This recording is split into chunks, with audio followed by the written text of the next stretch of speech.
Caitlin Clark fans don't care if you win a WNBA championship. Potentiality. Indiana Fever versus NaLyssa Smith. Caitlin Clark playing in the Unrivaled League. We'll discuss that and more today on the Money Mike Syndicated Radio podcast. How we doing? How we doing, folks? Caitlin Clark fans don't care. They don't care. Meaning that in an understanding of education of fans, and this is a new education, it's even a new education for Money Mike. And first of all, I thank all the fans tuning in. I appreciate your support, appreciate your comments, and let's take it all the way up to the top. But Caitlin Clark fans, they don't care. They love Caitlin Clark, period. Okay? And Money Mike's starting to understand a fan base and the love and affection that the fans have for that player and the player's brand. And I'm going to walk across the street and I'll cover the same thing with Angel Reese. It's Angel Reese fans don't care. Those two players, Caitlin Clark and Angel Reese, have turned the WNBA upside down. That's why I call it the W, as the brand would recognize itself.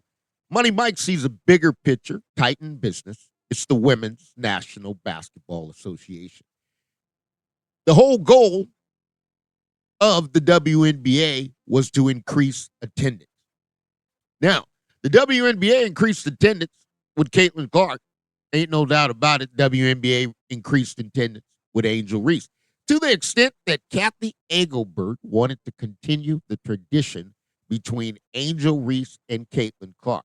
But injuries kind of put a stop to that, right? Caitlin not playing. Now, the Indiana Fever fans, they love the Indiana Fever, but it's not the same feeling if Caitlin Clark doesn't get it right.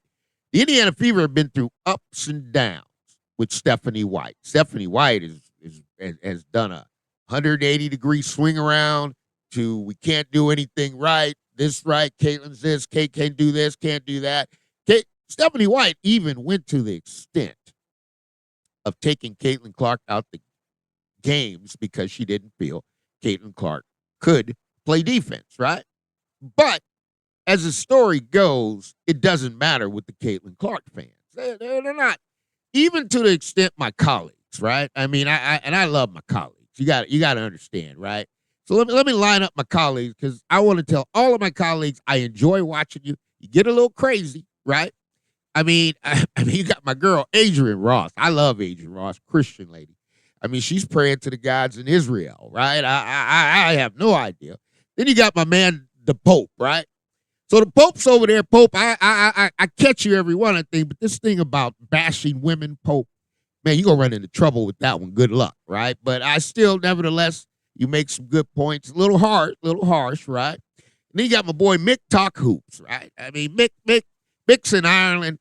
And the reason I'm talking about this, because the Indiana Fever fans don't care.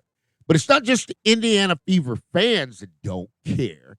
It's also the Indiana Fever, my colleagues, YouTube, media, credentials, getting done. Even Rob Lungberg, Sports Illustrated, right? This one bugged me. He's talking Unrivaled League, right? Now, I got something coming on that. That's coming later. But Rob has a vote, Sports Illustrated, of the MVP. I only got one question for Rob, and Rob answered the question. It could be yes or no. Are you voting for Kelsey Mitchell as the MVP of the WNBA? Because you hold a vote. I don't know if Scott Agnes, you guys let me know if Scott Agnes holds the vote or not. But Indiana Fever fans are not the Indiana Fever fans. The Indiana Fever fans are the Caitlin Clark fans. And that's what I've been trying to tell everybody, because everybody's looking at it as a collective as whole of what the attendance has done. The attendance hasn't done anything. The Caitlin Clark fans bought those tickets, right? And, you got to understand that they're not interested in seeing anything else happen that is not in the best interest of Caitlin Clark. Now, Money Mike, I look at things a different way. And I always tell you, corporate enterprise business and being a national business account manager, and folks, that's dealing with the whole enchilada. Doesn't matter who you are. I had enjoyment opening up Thunder Valley Casino, right? It's a big casino here. But you deal with Las Vegas, you got partners, you got conglomerates.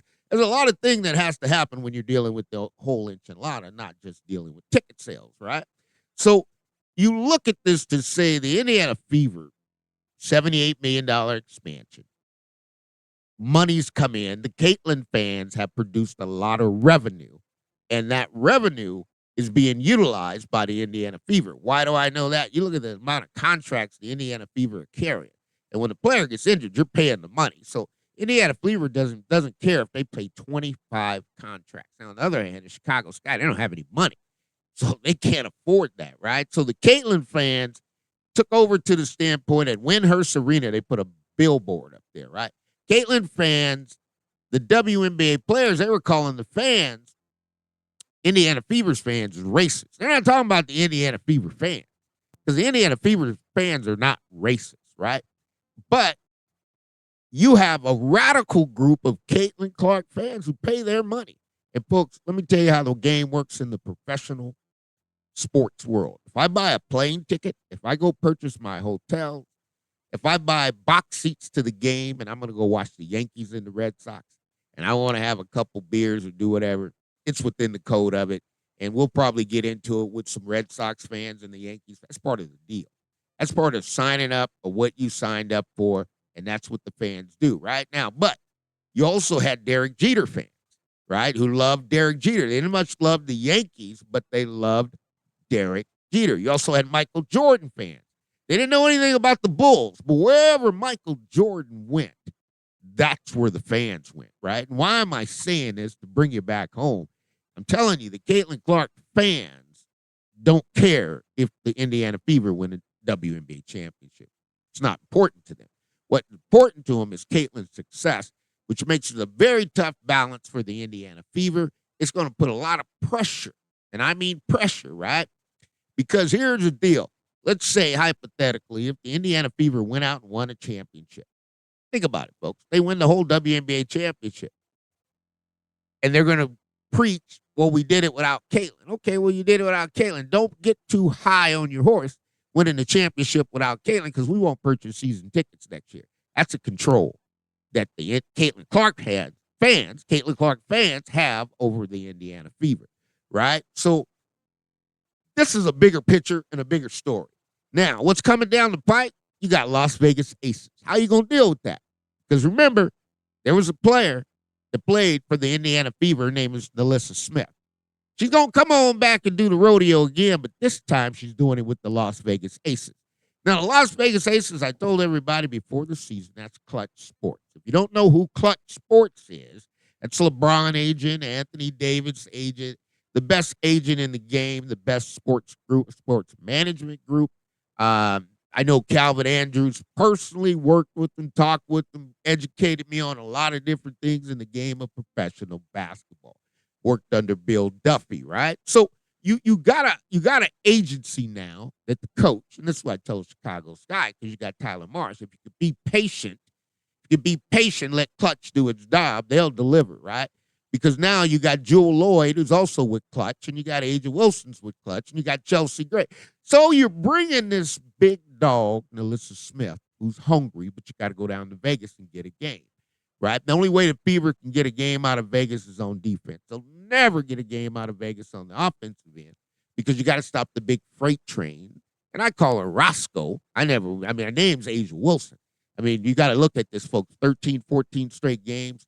I mean, nobody's ever done that. You want to talk about MVP of the second half of the season, because I'm talking about Kelsey Mitchell. In my eyes, an MVP is from the start to the end. But nevertheless, NaLyssa Smith wants revenge on the Indiana Fever.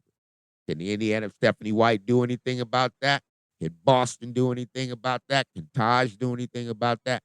We're going to find out, because that's how the game has got to be played, and she wants to play. And Indiana Fever can go ahead. If the Indiana Fever get past the first round, Kelsey Mitchell will take you past the second round. That's why I said, I don't understand why the Indiana Fever just went ahead and said, hey, we're going to be shut down Caitlin, because she could have done a Willis Reed. And if you guys never seen a Willis Reed, it's a very interesting story. Willis Reed was hurt, but he just came out in warm-ups, made a bucket, went back, sat down. New York Knicks.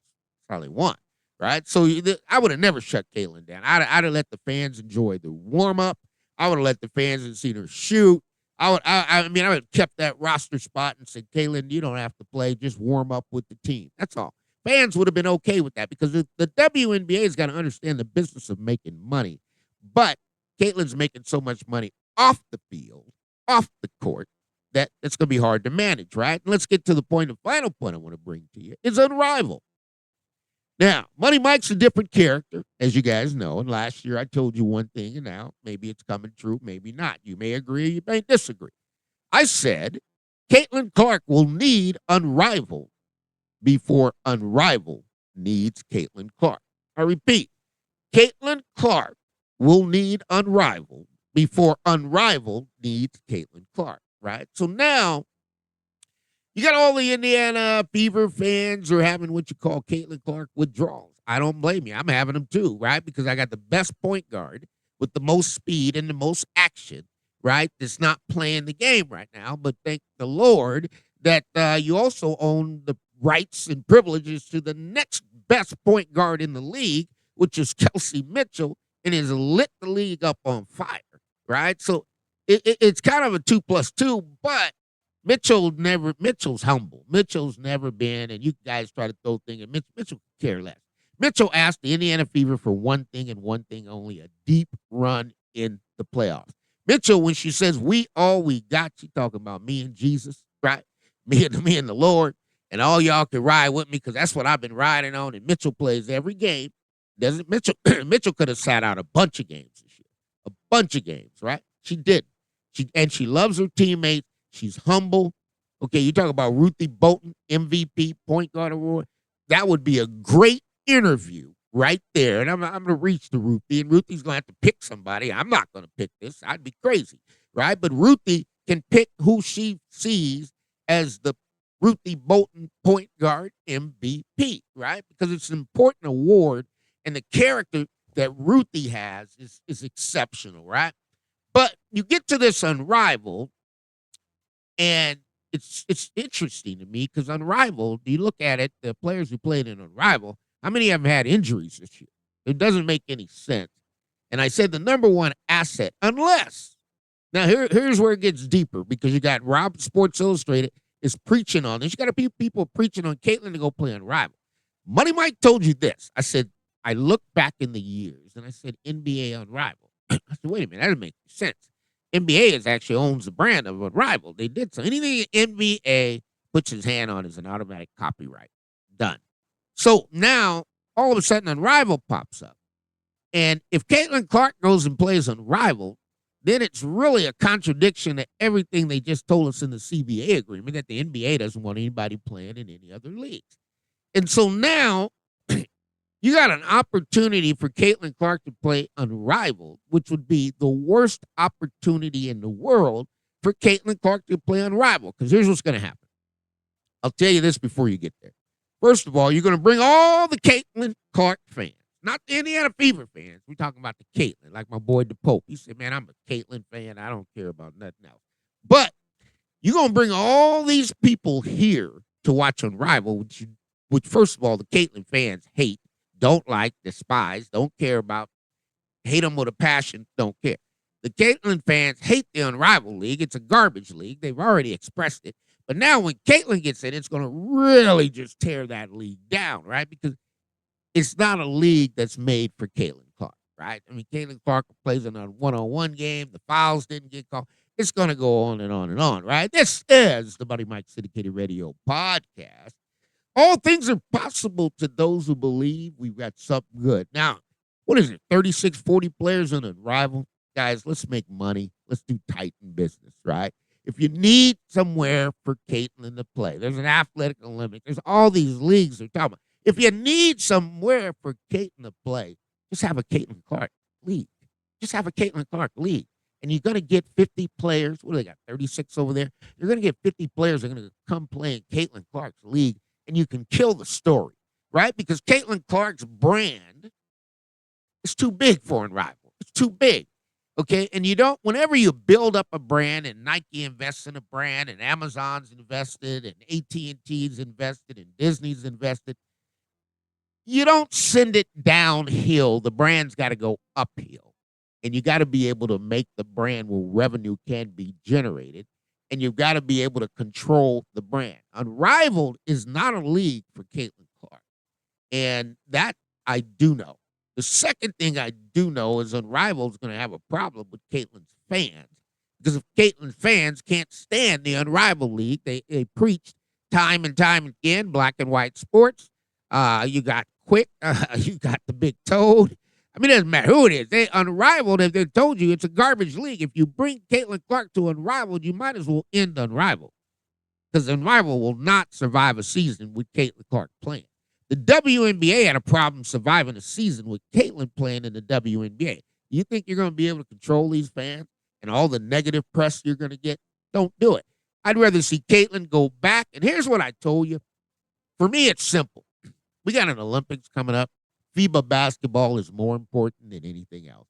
If Caitlin was doing anything, she'd go back and play with the college players and play FIBA basketball, right? Because that's what they're building to. And now it turns into an official tryout, and everybody can come out there and play, right? Because you don't need, it's not about money. And Caitlin doesn't need the money. Okay, so we got to be fair with ourselves in that and say, hey, you know what? Caitlin's too big for the rivalry. You could throw her in there. The worst thing going to happen, Caitlin Clark tore ACL in the rival league, and then you're going to have the Caitlin fans go, and why would we put her in a league, a dog league? Sometimes people, you're thinking it's too small. Now, I'm not saying that Rob Lumbert's thinking it's too small. He's been educated, but at the same time, I had a conversation with George. Was at Sports Illustrated. I think it was George Dorman. He's at Sports Illustrated, but now he's at the Athletic. And there's got to be a couple ways you can look at this for Caitlin. And I know everybody's having Caitlin Clark withdrawals. You can't fix that. That's just a part of the plan that has happened. And everybody questioned him, Mike, what are you talking about the 2 months, the 2 years, excuse me. Well, if Caitlin ended the season last year, it took 8 months to get to this year, played 13 games, you go to the next year, that's going to be another 8 months. That's an equivalent, a fiscal year, is what I'm speaking of. It's going to be that, and that really is not playing, and that's going to be hard because you're losing more and more and more because you're not getting any younger, and women's bodies are different. They change, right? So you got to look at that and say what is going to be the best option. Caitlin is it's like Michael Jordan. She needs to invite 30, 40 players to come over to the house and play. I mean, that's about it. It doesn't have to be in game where you can watch it, but if you get hurt in a rival, you're going to have a major problem.